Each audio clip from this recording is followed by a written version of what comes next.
You're listening to Every Day's a Saturday USMC Veteran Podcast.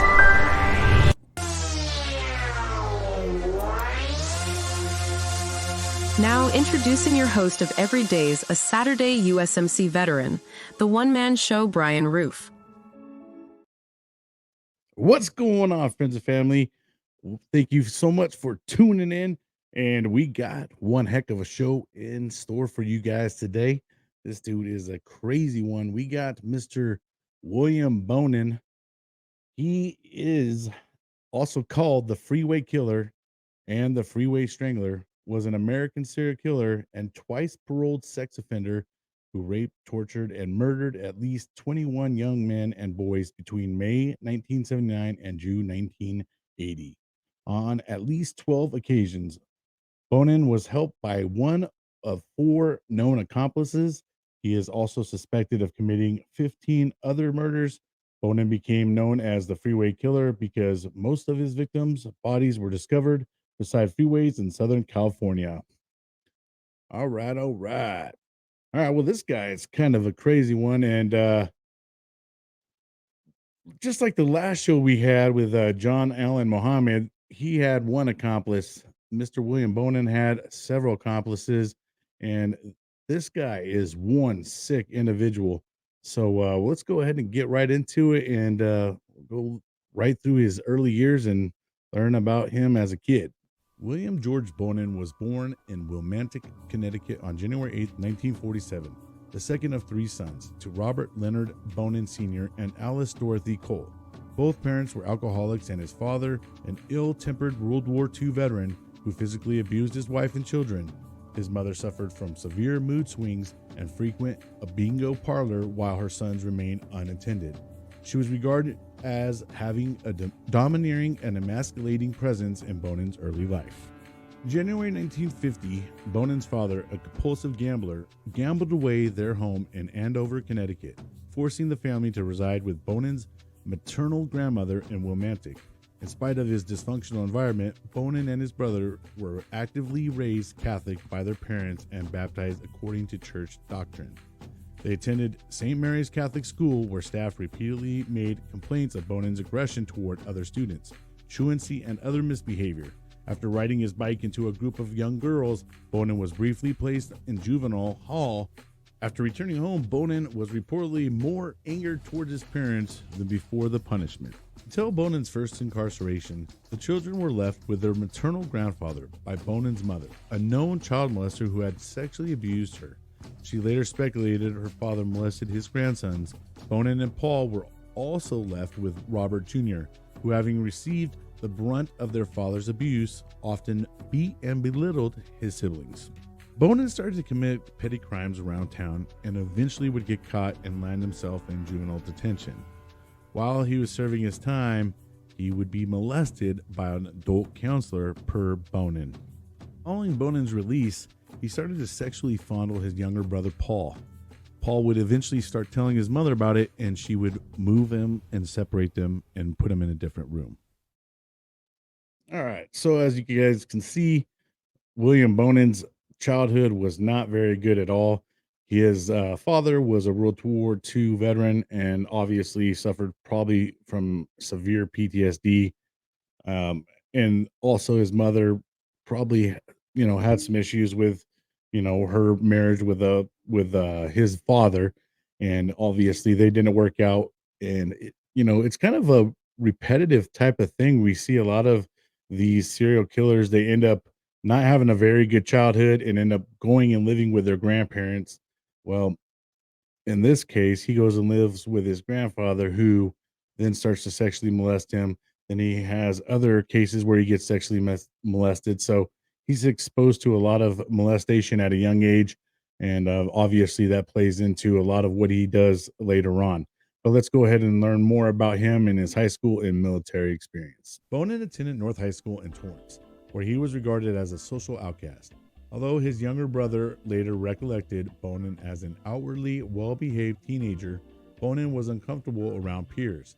He is not known to have formed any friendships throughout his adolescence, instead frequenting a local bowling alley. After dropping out of high school in 1966, Bonin molested several neighborhood children.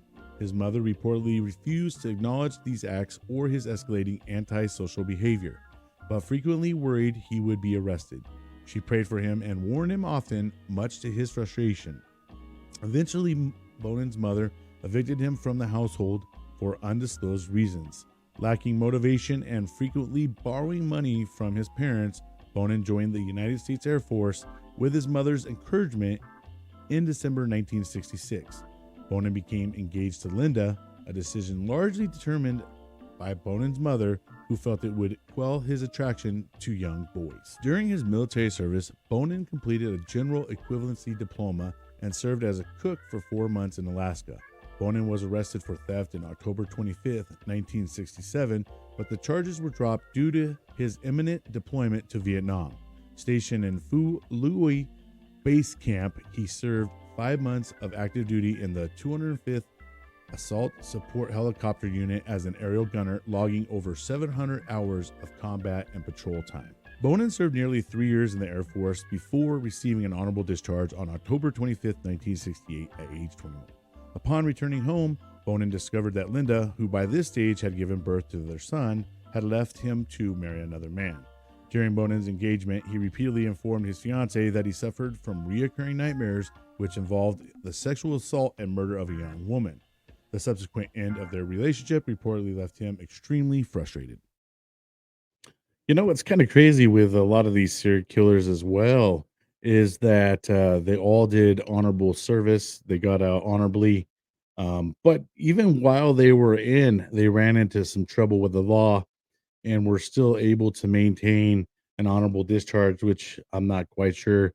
I guess, for his case, um, you know, what kind of led to him kind of escaping a lot of trouble and all that stuff is he got, put right into Vietnam, um, went right out there, obviously put in a lot of hours. Like I think they said over 700 hours. Um, so that's a lot of combat time that he did in a 5 month time frame, and then got on out. So what's kind of crazy again with this guy is he did several attacks, would get caught, and then got released, and then would go out and do it again. Now imagine if they would have caught him and threw away the key, so to speak, earlier on, probably would have saved a lot of people's lives and a lot of situations. But back then things were a little bit different, and they didn't have as very good at forensics and things of like they do nowadays. So a lot of these guys were able to get off, with these lawyers and stuff that they would get. But let's go ahead and learn about his first attacks and convictions. Here we go. On November 17, 1968, Bonin picked up a 14-year-old Billy Jones in Arcadia, California, while driving his mother's white Chevrolet station wagon. Bonin offered to take Billy home, but the youth attempted to flee the vehicle in response to Bonin's repeated questions regarding homosexuality, driving him to a nearby shopping center. Bonin handcuffed Jones and proceeded to rape him, knocking him unconscious in the process. He then deposited the youth at a park bench. Returning home, Jones' mother promptly reported Bonin to the police. So Bonin would go on to rape another 5 to 6 young boys, the youngest actually being 12 years old, before he would get himself caught. By this point, extensive efforts were being made by local police to locate a potential serial rapist that fit Bonin's description. On January 28, 1969, at 2:30 a.m., an El Segundo policewoman confronted Bonin, who had a frightened 16-year-old runaway, Timothy Wilson, present with him in his mother's vehicle. Noting Bonin's frantic state and similar profile to the rapist, she promptly searched him and retrieved handcuffs. During the arrest, Bonin repeatedly advised her to incarcerate him before sobbing and insisting he was not responsible for his actions. He was indicted on 5 counts of kidnapping, 4 counts of sodomy, 1 count of oral copulation, and 1 count of child molestation against the 5 individuals he had abducted and assaulted, or in the case of the final youth he had abducted, attempted to assault since the previous November.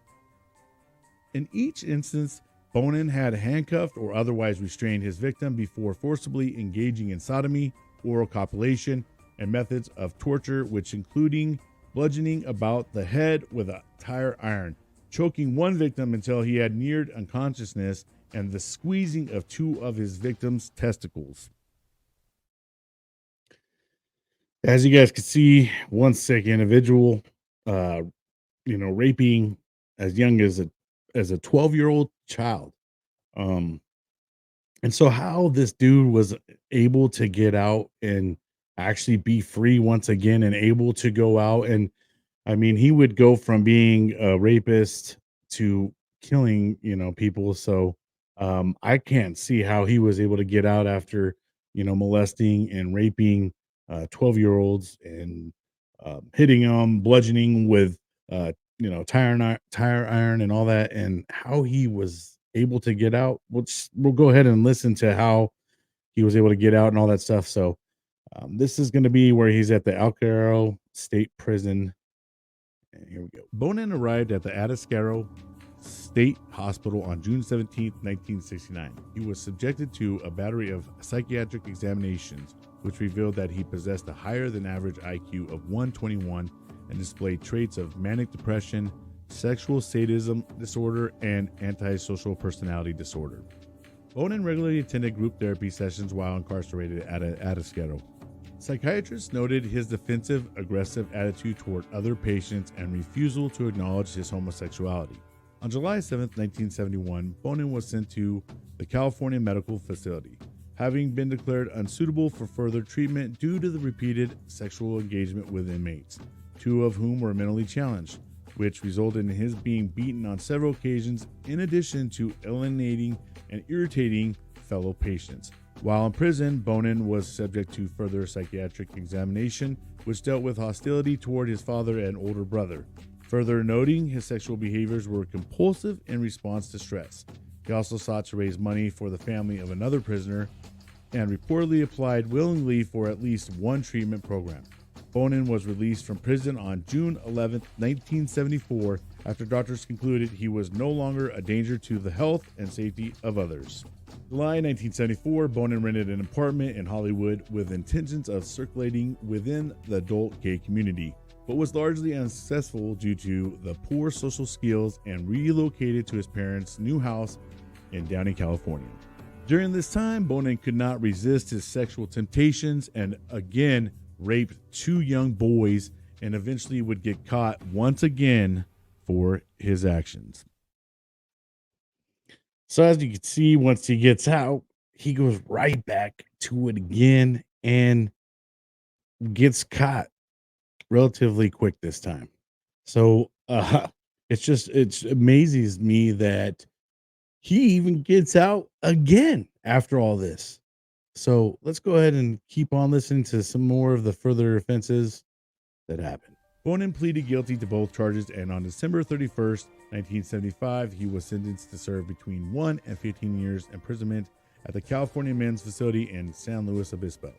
In 1977, Bonin was subject to further psychiatric examination. The results of this evaluation indicated his sexual involvement with young boys related to his mother's micromanagement of his life. In March 1978, Bonin's father suffered a major stroke, presumably induced by his long-standing alcohol addiction, causing him to be hospitalized at the Long Beach Veterans Administration Hospital, where his mother worked as a vocational nurse. In prison, Bonin completed mathematics courses and over 2,400 hours of vocational training as a machinist in order to secure employment, showing significant progress in individual therapy sessions. As a result, Bonin was released from detention on October 11, 1978, with 18 months supervised probation. On November 1st, 1978, Bonin moved to the apartment complex at the Kingswood Village complex in Downey, located approximately 1 mile from his parents' house. He became acquainted with 43-year-old neighbor and ex-bank officer Everett Scott Frazier. Bonin became a regular attendee at Frazier's party, held almost every night of the week for the next several months, where the young men, drugs, and alcohol were rife. Frazier considered Bonin a respectful, politeful, and placid individual to whom he frequently introduced his young male acquaintances, with also exchanging stories of their urge to have sex with teenage boys. All right, so back out on the streets again. He goes right to Hollywood, which, for a guy like him and his sick thoughts, Hollywood's probably not the greatest place for a guy like that. Just saying. Now, let's see. What was I gonna say? Now we're getting ready to understand and get to meet his acquaintances, which he would meet, frequently going to this Scott Fraser's house and partying. He would start to meet and get close with his acquaintances that would, end up being his accomplices. So here we go, and let's get to meet the accomplices. Through his frequent attendances at Fraser's parties, Bonin became acquainted with 21-year-old porcelain factory worker, occultist, and part-time magician Vernon Robert Butts, and 18-year-old Gregory Matthews Miley. Born and raised in Norwalk, Butts was 9 years old when his father died, and reportedly hailed from a broken home. Described by acquaintances as shy and easily led by others, Butts attempted suicide on 3 occasions prior to meeting Bonin, and held an obsession with death and witchcraft. Bonin and Butts became really close friends, hanging out with each other very often. And months later, Bonin suggested that they rape and murder teenage hitchhiker during one of these discussions.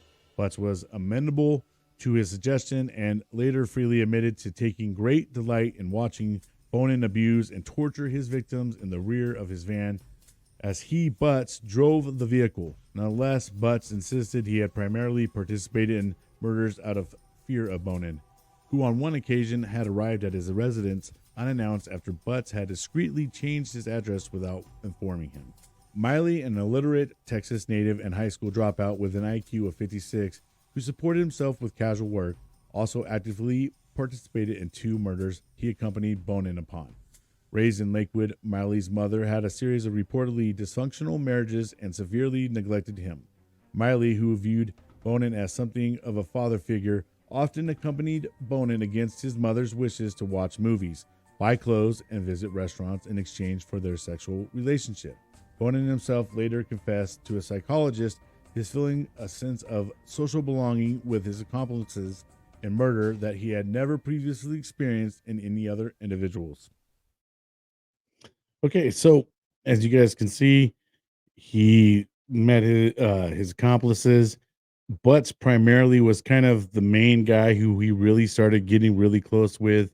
Um, as you can see, with all these serial killers that we've kind of gone through, at least the last few that had accomplices, that they were able to reach these guys because they were at a very low point in their life, kind of loner types.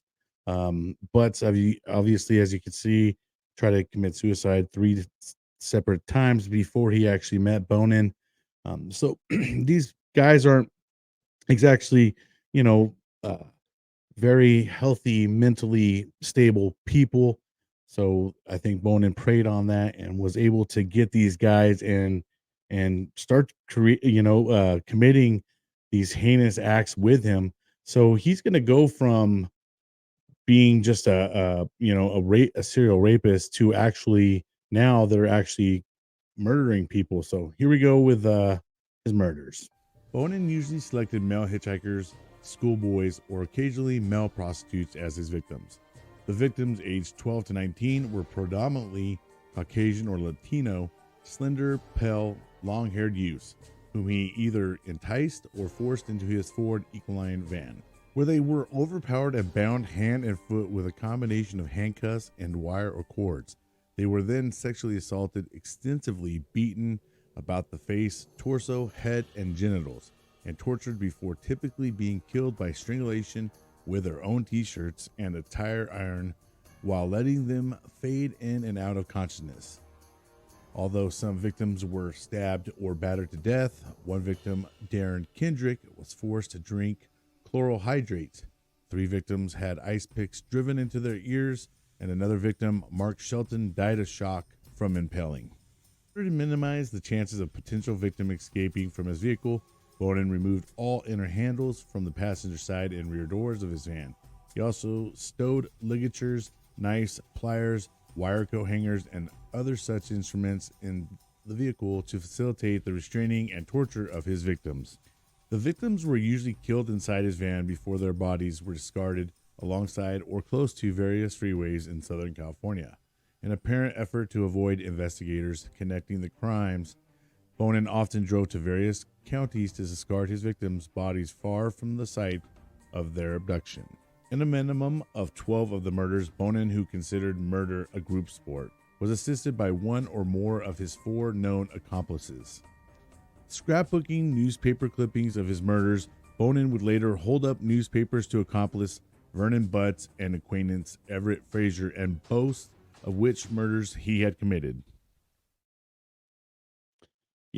This guy, if you guys have been tracking and watching these true crime military edition episodes, this guy is really starting to sound a lot like Randy Kraft, who was also known as a freeway killer in Southern California. And oddly enough, the two would eventually cross paths. So we'll actually learn about that later on in the episode. But right now, we're going to go on, and they start to kind of get on to their crime. So they set up surveillance. So we're going to go ahead and listen about how the surveillance went. By early 1980, the murders committed by Bonin and his accomplices were receiving considerable media attention and a reward totaling $50,000 for information leading to the conviction of the perpetrator or perpetrators had been offered by leading gay rights activist. Bonin avidly followed news media reports pertaining to his crimes and collected newspaper clippings documenting his own manhunt, often tuning in on radio and television coverage of the murders along with his accomplices. By 1980, Pug had been arrested for auto theft. Pug is a victim that got away from Bonin earlier on, and he would overhear the details of the ongoing murders on a local radio broadcast and confided a counselor his recognition of the perpetrators' modus operandi as being described to him by Bonin 2 months previous. This counselor reported Pug's suspicion to the police, who in turn relayed the information to the Los Angeles Police Department Homicide Sergeant John St. John. Upon hearing the confidential tip from the counselor, St. John conducted an extensive interview with Pug the following day. Although Pug withheld the fact that he had accompanied Bonin on one of his murders, the information he provided led St. John to deduce that Bonin might be the Freeway Killer. Kind of crazy and ironic how things kind of turn out and work out, where here's a victim that got away from him, sitting there at the police station by getting in trouble himself, listening to the broadcast and hearing it sounds very similar to a situation that he had been through, and was able to basically break the case and get Bonin arrested and send him on his way. So we're going to go ahead and listen about the rest. After 9 days of failed surveillance in which Bonin worked at dependable drive-away, visited friends, and returned to his residence, on June 11th, 1980, police would see Bonin driving in a seemingly manner throughout Hollywood, unsuccessfully attempting to lure 5 teenage boys into his van. Before succeeding in luring a youth into his vehicle, the police followed Bonin until his van parked in a service station parking lot close to the Hollywood freeway, then discreetly approached the vehicle. Upon hearing muffled screams and banging sounds emanating from inside the van, these plainclothes officers forced their way into the vehicle, discovering Bonin in the act of raping 17-year-old Orange County runaway Harold Eugene Tate, whom he had handcuffed and bound. Initially charged with rape of a minor and held on suspicion of murder of Miranda, Bonin was detained in lieu of $250,000 bond shortly thereafter. Bonin's girlfriend notified his boss of his arrest, adding that the arrest was in connection of the Freeway Killer case and causing Monroe, already apprehensive of Bonin's absence from work that day, to become frantic. The following day, Monroe stole Bonin's car and fled to his native Michigan, where he resided temporarily with a friend before his arrest.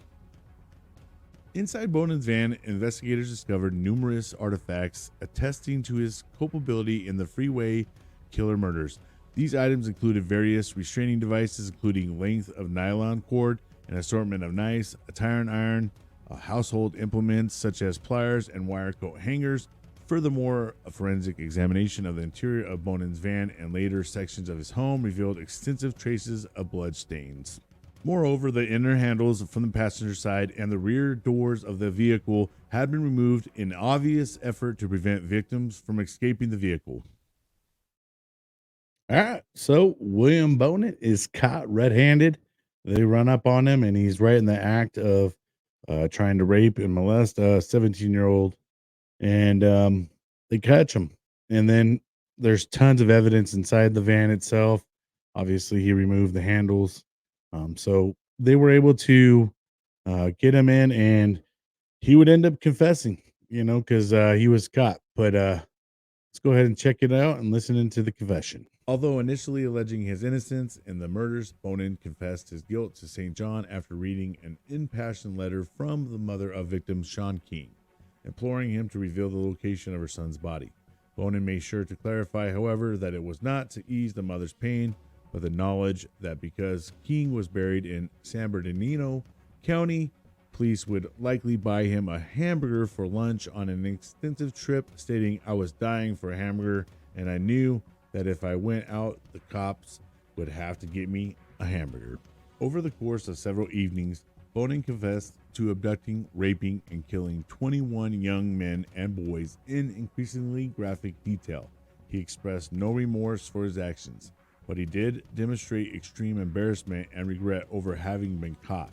An Orange County investigator later recalled that there was not a policeman in that room that did not want to kill Bonin for his confession. Bonin stated to authorities that his primary accomplice in the murders had been Butts, with Miley and Monroe being active accomplices in other murders. Bonin's first trial lasted until January 6, 1982. On this date, the jury convicted Bonin of 10 of the murders for which he was tried, although he was found not guilty of the murders of Lundgren and King, of committing sodomy upon Grabs, of committing mayhem upon Lundgren, and of robbing one other victim. As these verdicts were read by the clerk of court, many relatives and friends of Bonin's victims wept openly. The following day, the prosecution and defense made alternate pleas for the actual sentence for the jury should decide. On January 20th, the jury further found that the special circumstances required within California state law had been met in the 10 murder cases for which they had found Bonin guilty, and thus anonymously recommended he receive the death penalty. Sick, dude. So sick to the level that he's willing to confess about where the location is of one of the people that he murdered just so he can get himself a hamburger. Man, the psych in this guy. I tell you, he's, between the way that he grew up through, I'm sure, his experiences and the things that he's seen through Vietnam, he just wasn't right at all. So we're going to go ahead and listen in and see how he meets his fate. In his years on death row, Bonin undertook painting and writing as hobbies. He wrote a series of short stories called Doing Time, stories from the mind of a death row prisoner, with 50 copies initially printed and published at $13 a copy. He also held hopes of publishing a science fiction novel. Over the years, Bonin received several minor awards for his artwork, short stories, and poems. Shortly after Bonin's arrival at San Quentin State Prison, he became close friends with serial killer Lawrence Whitaker, whom he had previously been incarcerated with at Los Angeles County Jail. Bonin also became acquainted with convicted murderers Randy Kraft, one of the other two murderers who shared with Bonin the nickname Freeway Killer, Douglas Clark, and Jimmy Lee Smith. The method of Bonin's execution was superseded by lethal injection by state of California in 1992, following the execution of Robert Alton Harris, the first inmate California had executed since 1967. Harris had exhibited evident symptoms of discomfort for up to 4 minutes throughout his 15 minutes execution in the gas chamber. These symptoms had included convulsions. As such, the state of California opted to use lethal injection as an alternative method of execution to gas chamber, branding the gas chamber as cruel and unusual method of execution. Bonin was executed by lethal injection inside the gas chamber at San Quentin State Prison on February 23rd, 1996. He was the first person to be executed by a lethal injection in the history of California, and his execution occurred 14 years after his first death sentence had been imposed. Bonin was pronounced dead at 12:13 a.m. He was 49 at the time of his execution. None of Bonin's relatives chose to witness his execution, although the event was witnessed by several relatives of his victims, many of whom wept and embraced when his death was officially confirmed. Okay, so you see that he meets his fate and he gets lethal injection. Um, and rightfully so, he deserved it. And I'm surprised it took so long. Had they had caught him and taken care of his situation a long time ago when he started raping and molesting little kids, and he should have never been in a arm's distance or even in a facility where any kind of children were whatsoever. And that's why I imagine things have changed so much from back in those days. These were around the 70s time frame. So obviously times have changed for the better, and protecting people and those things. And I mean, like I said, there's just no way this dude should have been on the street and released as many times as he was. Just absolutely crazy. But anyways, that's going to go ahead and conclude it. I hope you guys enjoyed the show. We're going to go ahead and cover a little bit of some stuff. If you guys would like to check out Gunroom Radio, it is where veterans are the musicians or family members of the veterans. But go check out Gunroom Radio at www.gunroomradio.com, and going to be able to check out different stations. They got the Simplified Country, they got rock, they got a mix station, and they got comedy as well. So go check out Gunroom Radio when you get a chance. And here we go with the big one here. If you guys don't know, you should know about Hero Stock. The first one is going to be in Rolla, Missouri, and that's going to take place on June 29th, and you're not going to want to miss it. Some of the people that you can hear at Gunroom Radio, like Shannon Book, Barbara, and we got Derek and Stoner, and it's going to be a really good lineup with great musicians. And like I said, this is an event you guys aren't going to want to miss. Sorry, gosh, can't talk at the end of these shows sometimes. But anyhow, hope you guys can check it out. Go check them out when you guys get a chance, and follow Hero Stock. But anyways, hope you guys are having an amazing day out there. Remember how I say, don't let the day kick your ass. Make sure you're out there kicking it. Until next time. Urgh.